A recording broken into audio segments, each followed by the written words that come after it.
have a look at that, clean that out, and put a new seal kit in it, put the impeller back on, run it, and hopefully it stops the dripping water. That's one problem for today. Hopefully this shouldn't be a big one. Real life here when things go wrong.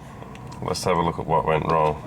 We're an Australian family that set off on an adventure of a lifetime. We hope these little videos make you smile and inspire you to chase your dreams. Subscribe to join us and our travels as we share our life on the sea. What are you doing, darling? Well, this is the culprit here. So what we're doing, this is our raw water pump, similar to a engine on your boat, and so it's the same as the generator. Water comes in here, the impeller inside here pushes the water through the cooling system. But in our case, behind here there's a lip seal, and it's just dripping water constantly as the generator's running. So everything else on the generator is perfect, apart from the fact that when I had this out at Penasco and I went over the whole thing, made it all tidy, now I've got salt water running through it, which is annoying because it was all nice, and now I'm going to have to sort of flush it a little bit. Anyway, I'm going to open this up. I don't have bearings, but I think they should be fine. It's not noisy at all. I will at some stage get a complete rebuild kit, so if the bearings do go I can replace them. But for now I'm just going to remove these, pull the impeller out, get to the seals, and just sort of tidy this all up and put a new seal kit in it, put the impeller back on, run it, and hopefully it stops the dripping water. There was also a little inline strainer there. I'll have a look at that, clean that out. That's one problem for today. Hopefully this shouldn't be a big one. It's working like a dream. Like I say, the only thing is just this little drip of water. So all in all, this has been a ripper of a generator. Best carton of beer I've ever bought someone. That's first task. Second task is we've changed out our propeller yesterday. The vibration is gone, so we don't have any vibration anymore. We have a singing prop, but that's a separate issue. We had that in our last boat, so at certain revs you get a woo, like a whining noise, but that's fine. I can deal with that. That'll mean the prop just has to come off, and I think they chamfer the back edge of it to get rid of the sing. It's very common on a lot of boats. The shaft has no wobble in it now. The propeller's on. We have a singing prop. At high revs we are still getting too hot. I don't know how hot, but I know we're up near 100 degrees, and I back right back as soon as it starts to rise. I'm not sure. When we bought the boat, I put a brand new heat exchanger on it, so I don't think that's the problem. There is an oil heat exchanger behind there, whether that's blocked and not letting good flow through, or whether it's more in-house inside the diesel. There's two cooling systems. Basically on a diesel engine you have the raw water which runs around through your heat exchangers, and then that cools down the water that runs around inside your engine, so you're not running salt water through your engine. So that's basically in a nutshell what it does. And there's two other things with the engine that come to my mind, and that's the thermostat on the engine, whether it's not opening properly and letting the correct flow through, and therefore the heat exchangers can't do its job and cool the water down, or the water pump on the motor is no good. So it's strange, because up to about 1800 or 1700 revs I think it works perfect. As soon as you push it to 19 on 20 and above, it gets too hot. So we're going to investigate that today and see if we can find any issues there and what's going on. More so maintenance, cleaning, and just checking things. We do have a new impeller, so should be getting proper flow through there. Anyway, I'm just playing in here today, long story short. Long story long. Long story long. He's in the engine bay. I am editing, and meanwhile Bella and Taj were outside giving foiling a go.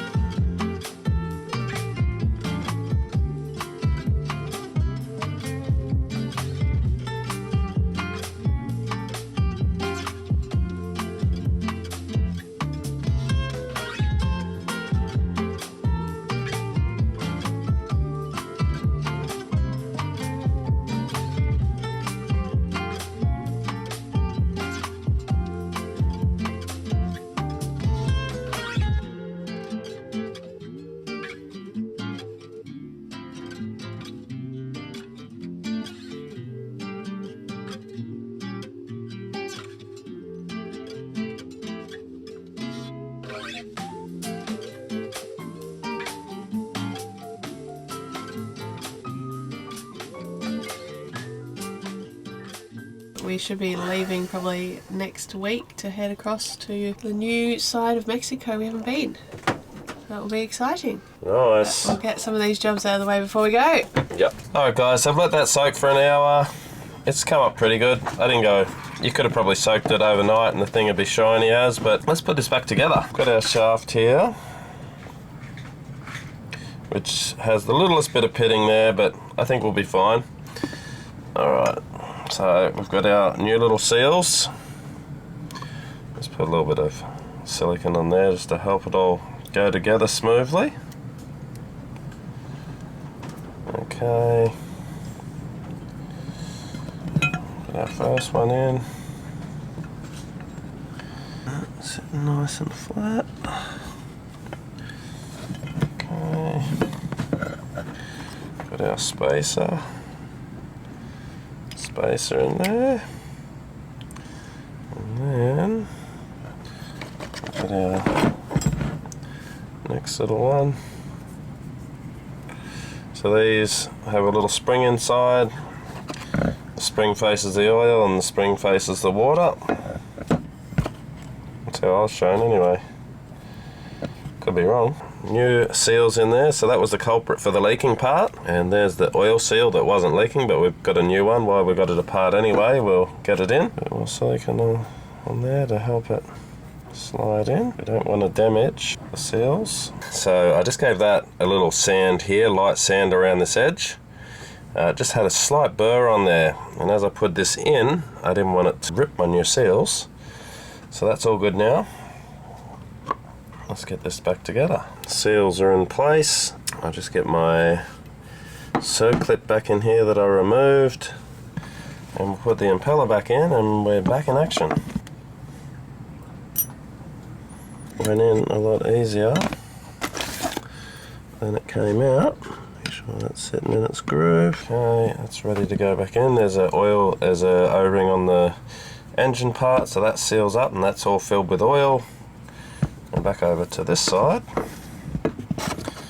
I am going to reuse the impeller that's, yeah, that one looks fine. Put a little bit of silicone on here. Okay. Sitting in there, nice. Alright guys, there we have it, cover plate there. So I've just done the impeller and the lip seals. If you were to do a major overhaul, they give you a new plate, because this wears here. They give you a new shaft, they give you new bearings, they give you pretty much everything apart from the housing. But we don't need that, so we're going to put this back together like so. Definitely a lot easier putting this together when it's not on the engine, especially holding your gasket in place where you want it. And like I said, it is definitely a lot easier if you switch these out for just normal little hex head bolts, and then you can just put a ratchet in there. And especially if these are in a hard to get place, to try and get a screwdriver in and strip them and whatnot. I don't know why they do this, maybe so you don't actually overdo it with bolts and strip the housing. Anyway, just gently do them up. Usually just go around gently, opposites, get them all roughly done up. Well, there we have it. Hopefully it doesn't leak. I'm doing a major service today. I'm doing obviously the water pump. I've just changed the fuel filter, and I'm just going to wait for this to go back on, and then I'll run it, make sure it's not leaking.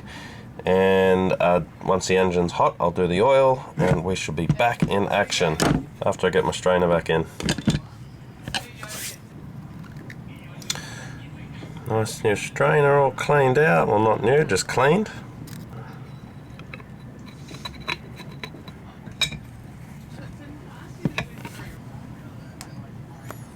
Cleaned out strainer.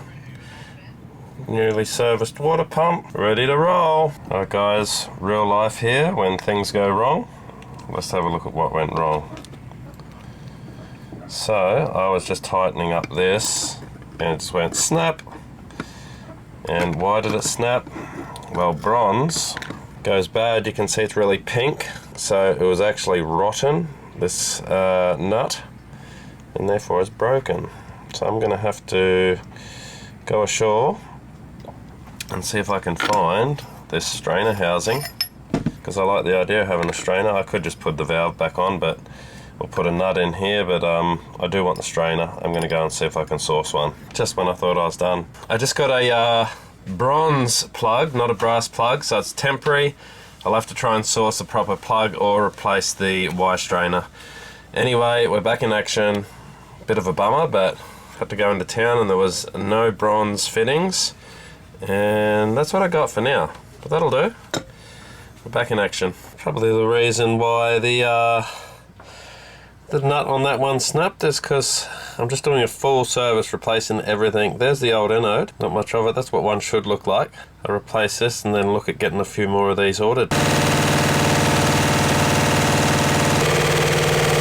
Alright guys, I thought I had a successful day yesterday. I changed the fuel filter, I changed the oil filter, I changed the oil, I changed the anode, I put new oil in it. It starts, runs, charges, does everything it's meant to do, but like you do when you service something, I checked the water in where the water is, and it was quite low. So I topped it up and started the engine, ran the engine, and it was all feeling really hot. And then I noticed that there was water down around the back, which there has been for the last month, because I thought it was just the impeller leaking water, which it was leaking, the housing, but it's dumping the water out of tank here as it gets hot. So there's some sort of heating issue, whether it's a stuck thermostat, the heat exchange hasn't been cleaned. I think they're meant to be cleaned every 500 hours. This generator's got about 1,000 hours on it, so it's not that old and hasn't got that many hours on it. Guessing that the heat exchange has never been cleaned. Today's task, I'm going to have to pull all this back apart, check the thermostat and check the cooling system and see if the heat exchange is clogged. I did notice when I pulled out the anode, the old anode was really, like, there was nothing left, but it was quite dirty in there. So maybe it's clogged in there. Anyway, I'm going to get this out. I'm not going to bore you with watching me with my bum in the air trying to disassemble this, but I'm going to get it out and we'll show you what it looks like, and hopefully we can find a problem, because then we can come up with a solution. Everything's running apart from the temperature just getting too hot. And when one happens to be getting too hot, our main engine's getting too hot too. So double trouble at the moment. Alright, so this is where the anode sits. That's what an anode should look like in there, but that's just all crusted up, blocking the hole. So it would be reducing a certain amount of flow. All these definitely, if you look at them, they're all completely blocked. So they'd be blocking flow. This end's not so bad, but there's obviously scale through the center of this. It's not too bad inside the actual heat exchanger itself or the housing, but we tested the thermostat. It's open and closing properly, and we've got the exhaust elbow off, and there's not a great deal. There's a little bit of build up in there, but it's off. We'll clean it all out. We could use Barnacle Buster, but we're just going to use the vinegar, because that's what we're going to do. We are done with the vinegar soaking. So all we did was a 50-50 mix of white vinegar and a little scrubbing brush. Actually got a little brush that comes with your stainless steel straws, and I used that along with vinegar to get those cleaned out. It's sat in there for about 24 hours and it is pretty much perfect. It's a little pink, so there's obviously been a little bit of electrolysis going on, hence why there's an anode in there. There was no anode when I went to replace it, and yeah, the anodes have been very neglected on the boat and the generator. That's it, it's all cleaned up. That's where the anode fits now. That was pretty much clogged. All these were clogged down the bottom, and there was bits through the whole thing, and a little bit of scale. Same deal, I got a little brush in there, cleaned out the exhaust elbow. That sat in there in the vinegar and cleaned it up. We inspected the thermostat. I put that in boiling water and I watched it open and close. So there's no problem with the thermostat. There's no problem now with the heat exchange. The exhaust elbow's fine. We've cleaned out the water tank. That's all been cleaned out. I'll probably adjust the valves, and if we still have an overheating issue, it's going to be internal. So it could be either oil pump or maybe a passageway where the oil travels. I don't know. But I'm fingers crossed this sorts it out, and then I can start on our main engine that's got a bit of an overheating issue. Just wanted to have a look what was going on and sort of know where I'm at. But I'm going to jump in the engine bay now and get this back together, start the generator up and see how we go. that was a success. We've run the engine now for a few hours making water, given it a good test, put a big load on it, battery chargers, put everything we could, hot water systems, loaded it right up, run it for a few hours now. It's not overheating, so problem solved. The main engine's going to have to wait because it's my birthday. We're going to head out to the island and we're going to go and have some fun, break up this boat maintenance, and yeah, get back to it later. Alright, we're going to go out to the island, so we're pulling anchor from La Paz. We may not be in here again.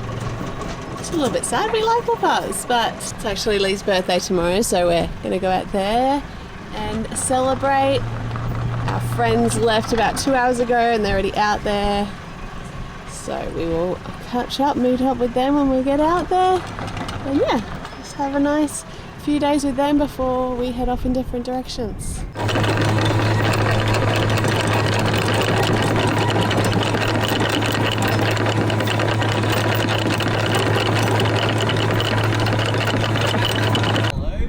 What's up? Danny's ringing for your birthday. Oh. Hello? Hold on, I need a hook on that and just give me a second. Alright. It's Lee's birthday tomorrow. Yeah. Today in Australia, but tomorrow officially here. So we're going to get there to celebrate and have a good time. Let's go. Oh, that's all.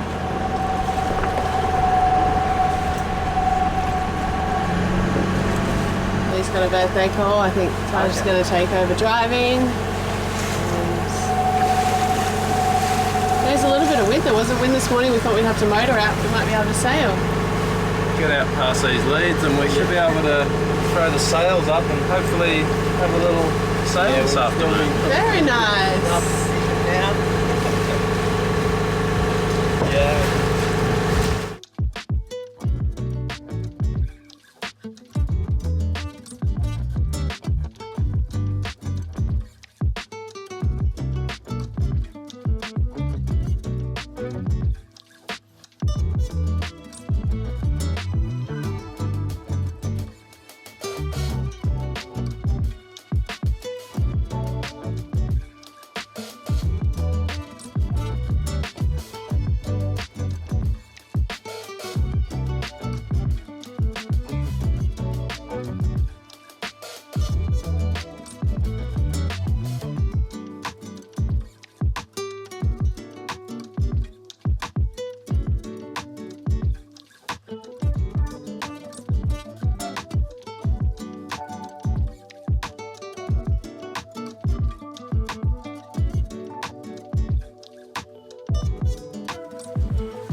Well, that's the end of that episode. Thanks for watching, and we'll see you next week.